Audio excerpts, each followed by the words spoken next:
외국인의 눈에 비친 19세기 말의 한국 이사벨라 버드비숍 이자벨라 버드비숍 신문수신 복령 옮김 한국인의 모습 일본이나 중국에서는 외국인들이 사람은 식별하기 힘들어 괴로움을 겪지만 한국에서는 그런 문제가 없다.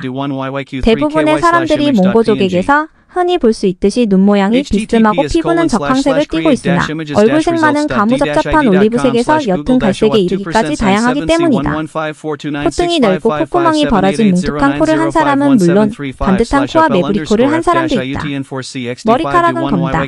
그러나 젓갈색이 두드러지기 때문에 멋지고 윤기 있는 검은 머리를 하려면 검은 안료와 기름을 자주 발라야 한다. 머릿결 또한 다양하여 철사처럼 뻣뻣한 경우도 있고 비단처럼 부드러운 경우도 있다. 많은 사람들이 턱수염을 무성하게 기르고 있다. 그 중에는 코수염과 염소수염을 넓게 기른 사람도 있고 그것 대신 중국에서 그러하듯이 손질을 잘한 몇 가닥의 수염만을 남겨둔 사람도 있다. 입의 모양도 다양하다. 입이 크고 입술이 도톰한 경우도 있고 작지만 윤곽이 뚜렷하거나 입술이 얇으면서 맵시 있는 경우도 있다. 전자는 평민층에 많은데 구강이 드러나도록 입을 벌리고 있는 모습을 흔히 볼 수 있다. 후자는 특히 양반들에게서 많이 찾아볼 수 있다. 눈은 검은 편이지만 암갈색에서 단갈색에 이르기까지 다양하다. 대부분 광대뼈가 나와 있다. 이마는 마치 유행이라도 따르듯이 대체로 높이 솟아있어 이지적으로 보인다. 귀는 작고 균형이 잘 잡혀 있다. 사람들의 평상시 표정은 약간 얼뜬 듯하면서도 명랑하다. 사람들의 전반적인 신체 형상은 특히 잘생긴 사람들의 경우 힘이나 강인한 의지력보다는 지적 총명함이 돋보이는 인상을 준다. 한국 사람들은 분명히 잘생긴 인종이다. 사람들의 체격도 좋다. 남자의 평균 키는 약 164cm이다. 여자의 평균 키는 확인할 수 없었으나 남자에 비해 걸맞지 않게 작다. 사람들의 볼품없는 외양은 대단히 보기 흉한 옷차림 때문에 더욱 그 결함이 과장되어 땅딸막하고 펑퍼짐하게 보인다. 손과 발은 성별과 신분의 고하를 막론하고 배우 작고 끝이 가늘며 아주 섬세하다. 끝이 가늘고 아몬드 모양을 한 손톱은 잘 다듬어져 있다. 남자들은 힘이 세어 짐꾼들은 45kg 정도의 짐도 대수롭지 않게 나른다. 양반들의 점잖빼는 걸음걸이든 일보라 가는 평민들의 또박또박한 걸음걸이든 한국 사람들은 매우 잘 걷는다. 한국의 수도 서울 북위 37도 34분, 동경 127도. 6분에 위치한 서울은 해발 고도가 약 37m이고 산으로 둘러싸여 있다. 부근에서 가장 높은 삼각산은 높이가 818m에 불과하지만 경사가 급하고 산봉우리가 우뚝하여 산의 경관이 장엄하다. 서울은 도성 내에서도 호랑이와 표범을 사냥할 수 있다. 세상에 이런 도시는 흔치 않을 것이다. 산등성이가 검은 바위로 끊기고 산봉우리가 여기저기 솟아있어서 이들 산은 때로 황량하고 접근할 수 없는 것처럼 험준해 보이고 소나무가 많아서 그 휘어진 가지 사이로 솟아오르는 것처럼 보이기도 한다. 산봉우리들은 분홍빛의 투명한 자수정으로 빛나고 그 그림자는 짙은 코발트빛을 띠며 내려앉고 하늘은 푸른 금빛을 띈다. 서울 인근의 풍광은 이른 봄에도 아름답다. 이따금 녹색의 연무가 산자락을 휘감고 산등성이는 연보랏빛 진달래로 물들고 불그레한 자두와 화사한 벚꽃, 그리고 흐드러지게 핀 복숭아꽃이 예상치 못한 곳에서 나타난다. 이 훌륭한 도시는 위에서 내려다보면 11월에 연꽃이 핀 연못의 형상으로 보이기도 하고 완전히 성장한 버섯처럼 넓게 펼쳐진 모습을 띠기도 한다. 대단히 이국적인 풍경 가운데에서 뚜렷하게 보이는 성벽의 길을 따라 자연스레 눈을 돌리면 한쪽으로는 남산으로 올라가게 되고 다른 쪽으로는 북한산의 능선을 막힘없이 따라가게 된다. 점점이 숲이 있고 그런가 하면 빈 벌판이 펼쳐져 있고 사라졌다가 기대하지 않은 곳에서 다시 나타나는 협곡도 보인다. 이 성벽은 주변의 언덕만큼이나 견고한 모습인데 공사관의 폭스씨의 설명에 따르면 높이는 7.51m이고 길이는 총 22.5km라고 한다. 성벽 전체를 따라 총안이 설치되어 있고 튼튼한 아치형의 석조 통로로 된 8개의 관문이 있는데 그 위에 한 겹, 두 겹 혹은 세 겹으로 기와를 입힌 높은 성루가 자리하고 있다. 성문은 일몰부터 이튿날 일출까지 닫힌다. 이 거대한 성문은 목조인데 도들새김 장식이 많고 철판을 덧붙여 견고하게 만들었다. 성문마다 중국식으로 거창한 이름이 붙어 있는데 도니문, 숭례문 혹은 흥인지문 등과 같은 식이다. 성 밖으로 나서면 곳곳에 언덕과 숲이 우거진 계곡이 있는 매혹적인 시골 풍경이 펼쳐져 있다. 이따금 야산에 장중하게 꾸며진 왕릉이 보이는데 그 주위를 되게 멋진 소나무 숲이 둘러싸고 있다. 가수원과 하원이 곳곳에 있고 그 사이에 마을이 들어 앉아있는 낭만적 풍경이 보이기도 한다. 서울처럼 인근에 아름다운 산책로와 마찻길이 있고 외곽지대로 조금만 나가더라도 한적한 숲이 펼쳐져 있는 도시는 동양에서는 거의 찾아볼 수 없다. 또 한 가지 덧붙여 말한다면 서울만큼 안전한 도시는 없다는 것이다. 내가 직접 경험한 바이지만 이곳에서는 여자들이 유럽에서처럼 누군가를 대동하지 않고도 성 밖의 어느 곳이든 아무런 성가신 일을 겪지 않고 나다닐 수 있다. 한국식 빨래. 한국에서는 개울가 어디를 가나 평평한 돌 위에 쪼그리고 앉아 빨래하는 여자들을 볼 수 있다. 이들은 더러운 옷을 물에 담갔다가 건져내 쥐어짠 다음 평평한 돌 위에 올려놓고 납작한 방망이로 두드린다. 이에 앞서 나무재로 만든 잿물에 빨래를 흠뻑 적시기도 한다. 빨래가 끝나면 홍두깨에 빨래를 감아놓고 곤봉 모양의 방망이로 얼마 동안 짧고 빠르게 홍두깨질 다듬이질을 하고 이어서 햇볕이 쨍쨍 비칠 때 널어서 말린 다음 쌀로 만든 풀을 살짝 먹인다. 이런 과정을 거치면 흔한 흰 무명 천도 희부형 공단처럼 눈부시게 하얀색을 띠는데 그 흰 빛깔을 보면서 나는 항상 산상에서 거룩하게 변모한 예수의 광채나는 옷을 두고 그 누구도 그렇게 희게 할 수 없을 만큼 심히 희어졌더라. 라고 말한 마가복음서의 9절 9장 3절을 상기하게 된다. 이런 흰옷, 특히 겨울에 입는 흰 소모 때문에 여자들은 아주 힘들고 끊임없는 노동을 하지 않으면 안 된다. 두루마기는 빨래를 한 다음 매번 뜯었다가 다시 꿰매야 하는데 긴 솔기 중 어떤 것은 풀로 붙이기도 하지만 그래도 대부분은 바느질을 해야 한다. 한국의 농촌 여성들은 이 밖에도 온 가족의 옷을 직접 만들고 온갖 음식을 만들고 무거운 공이와 절구를 사용하여 벼를 찢고 무거운 진보다리를 머리에 이고장에 가며 물을 길어오고 먼 거리에 있는 밭에 나가 일을 하고 늦게 자고 일찍 일어나며 실을 잡고 배를 짠다. 게다가 이들은 예외 없이 아이를 많이 낳는데 아이가 3살이 될 때까지 젖을 먹인다. 농촌 여성들은 삶의 즐거움이 별로 없다고 말할 수 있다. 이들은 고된 가사를 며느리에게 물려줄 때까지 그저 묵묵히 일만 하는 존재에 불과하다. 그들은 30에 벌써 50살은 먹어 보이고 40살이 되면 이가 거의 빠진다. 몸단장을 해야겠다는 생각마저도 아주 이른 나이에 잊어버리고 만다. 한국의 여관. 한국에는 정규 여관도 있고 간이 여관도 있다. 간이 여관은 여물통이 마련된 마당이 있어서 짐승들에게도 편의를 제공한다는 점을 빼고는 마을 길가에 흔히 보이는 오두막과 다를 바가 없다. 읍이나 큰 마을의 정규 여관은 대개는 앞마당이 있고 큰 길가의 면에 있는데 앞마당은 웅덩이와 이것저것 쌓아놓은 짐더미로 인해 지저분하고 큰 길로 통하는 출입문도 낡아 금방 허물어질 것 같아 보이기 일쑤이다. 귀를 메어놓은 말라빠진 검은 돼지 한두 마리, 쓰레기를 뒤적이는 커다란 누렁개들, 닭, 아이들, 황소, 조랑말, 마부, 기식자, 여행객의 진보다리 등으로 여관은 북적거린다. 여관의 한쪽 또는 양쪽에 허름한 마구간이 있고 그 앞쪽으로 속이 파인 투박한 나무통이 놓여있다. 조랑말들이 거기에서 흰과 토지를 유지해줄 뜨끈한 갈색 여물을 먹는다. 또 다른 편이 헛간에는 가마솥이 있고 거기에서 밀로 여물을 끓인다. 대개는 이불로 공용방에 구두를 데우고 그 안에서 좀 더 작은 규모의 불을 피워 손님용 음식을 취사한다.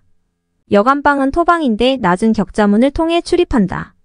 격자문에 창호지는 찢겨있는 경우가 많고 지저분하다. 방에는 달아빠진 도가리가 깔려있고 그 위에 베개로 쓰이는 목침 서너 개가 나뒹굴고 있다. 낮게 드리워진 대들보 위에는 농기구나 모자 상자가 놓여있는 경우가 많다. 이런 방에서 마부 여행객 하인 그 밖의 하층 사람들이 묵어간다. 관리들이나 양반들은 가까운 관아에서 대접을 받고 농부들은 약간의 안면만 있더라도 원하는 사람들을 재워준다. 조금 규모 있는 여관이라면 거의 예외 없이 정실이라고 부르는 한평 남짓한 특실이 있는데 나는 그런 방이 있으면 거기에 묵었고 없는 경우에는 뒤쪽 안채의 내실을 빌렸다. 안채방은 특히 방바닥이 뜨겁고 벼룩이 들끓기 일쑤인데 게다가 큰 곡물도 퍼놓꾸러미 간장을 담기 위해 띄우는 메주 그 밖에 잡다한 물건들로 꽉 차서 누울 자리만 간신히 남아있는 경우가 많았다. 밤이면 마당에 걸린 낡은 초롱과 방 안에 침침한 등잔불로는 너무 어두워 더듬어서 물건을 찾을 수밖에 없었다. 방은 조랑말의 여물을 쓰느라 때는 불 때문에 언제나 더웠다. 방 안의 온도는 통상 섭씨 2729도 정도인데 종종 33도를 넘었고 어느 날은 41도에 육박하여 문간에 앉아서 밤을 지새야 했던 끔찍한 경우도 있었다. 방바닥과 등뼈를 편안하게 덮여주는 이가마솥 같은 방을 한국의 나그네들은 무척 즐긴다. 한국식 빨래이나 옮김. 한국의 모든 시냇가에는 평평한 돌 위에 쭈그리고 앉아서 더러운 옷을 물속에 담그고 꽉 비틀어 짜서 돌판에다 올려놓고 반반한 방망이로 두드리며 빨래하는 여자들이 가득하다. 한국의 전통적인 빨래 방법은 극히 뛰어난 것이다. 한국식 빨래의 첫 공정은 나무나 짚을 태운제를 물에 풀어 빨랫감을 적시는 것이다. 그렇게 잿물에 담가둔 빨랫감을 두드려 빤 다음 다시 잿물에 넣고 삶는다. 펄펄 끓는 물에 푹 삶은 빨래를 다시 두드려 빤 다음 맑은 물에 헹구고 짜서 빨랫줄에 넣는다. 밝은 햇빛 아래에서 하얗게 말린 후 밥풀로 아주 얇게 풀을 먹이고 곤봉처럼 생긴 다듬이 빵망이로 나무판 위에서 짧고 빠르게 얼마 동안 두드린다. 이 결과 보통의 흰 무명은 그 깨끗함이 막 뽑아낸 흰새팀과 같다. 한국 빨래의 흰색은 항상 나로 하여금 형성축을 더 TRANSFIGURATION에 나타난 예수님의 옷에 대해 성. 마가가 언급한 세상의 어떤 빨랫집도 그것을 그토록 희귀할 수 없다. 는 말을 기억하게 했다.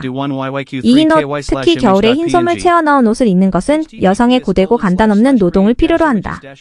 외투두루마기는 빨때마다 반드시 실을 빼어 풀고 다시 꿰매어야 하며 몇몇 긴 솔기는 종종 풀도 먹여야 하고 훨씬 더 많은 바느질을 해야만 한다.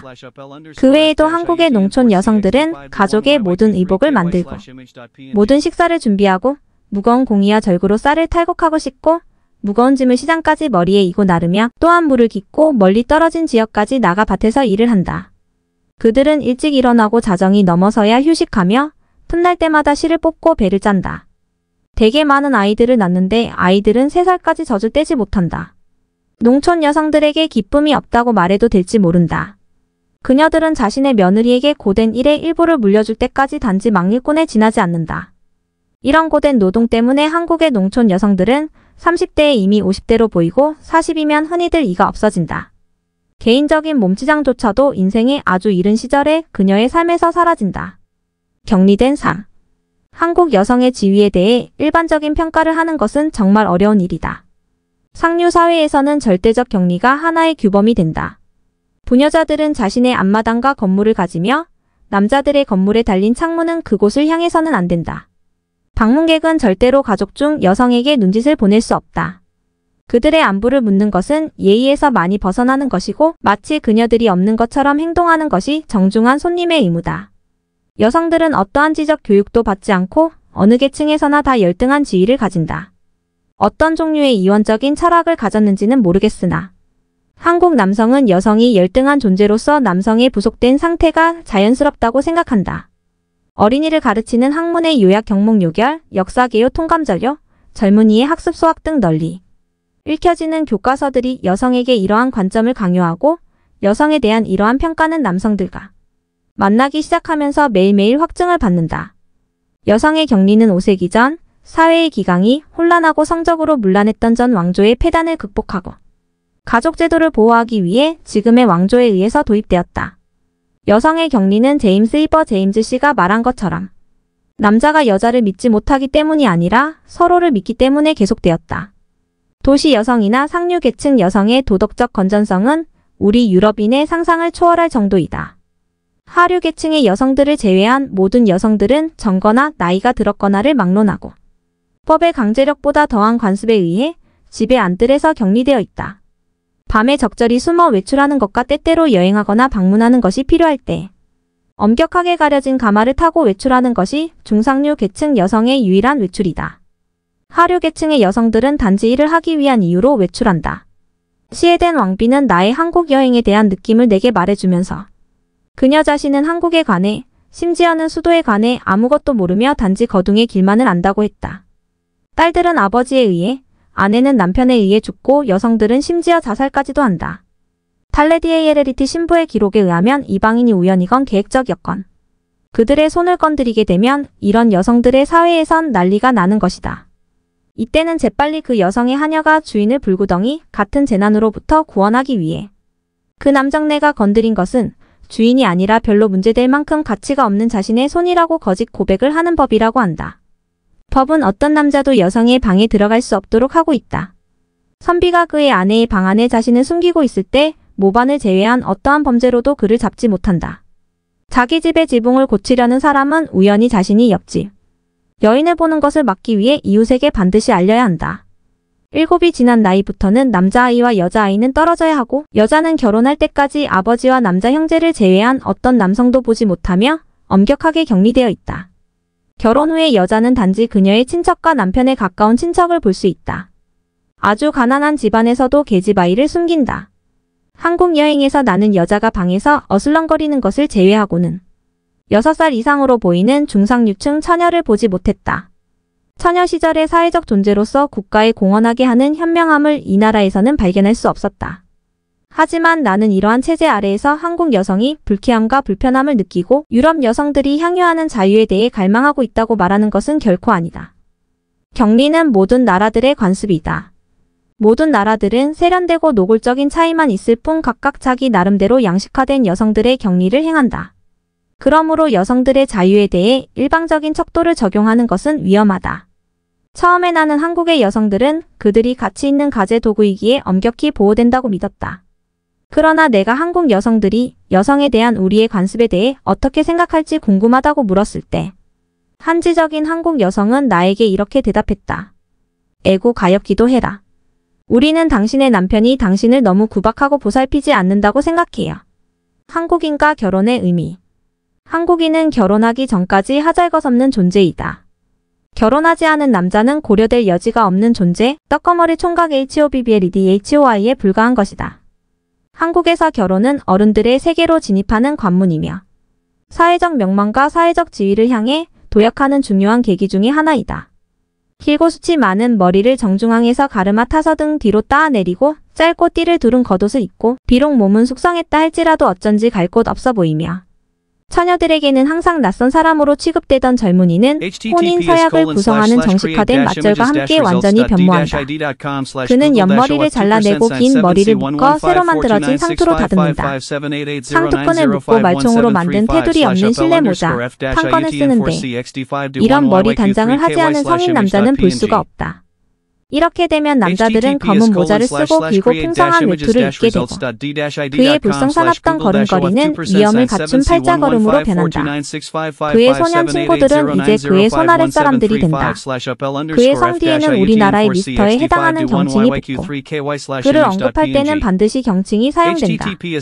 말하자면 하잘것없던 존재 노바디에서 한 몫을 하는 존재 선바디로 바뀌는 것이다.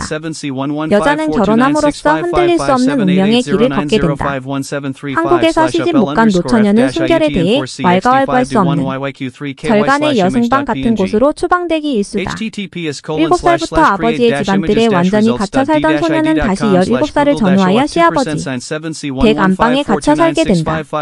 친정의 낡은 구속이 파괴되면 그때부터는 남편의 집이 그녀의 감옥이 되는 것이다. 그것이 관습이다.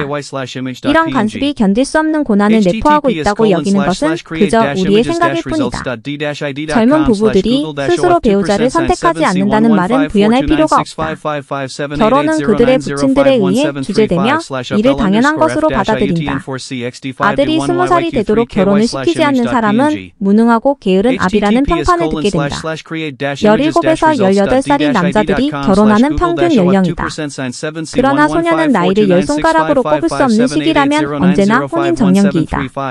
그 소녀가 적어도 16살이 되기 전까지는 아내로서의 역할을 떠맡지 못할 것은 당연하다. 한편 10에서 12살의 소년들 역시 그의 부모들이 모종의 이유로 혼사를 매듭짓기를 원한다든지 적당한 혼처가 나타난다든지 하면 한결같이 결혼한다. 그래서 이 꼬마 신랑들이 노란 모자와 청색 및 분홍색이 섞인 거동, 짐짓 점잔을 빼고 앉아있는 거동은 도해지의 명물 중의 하나다.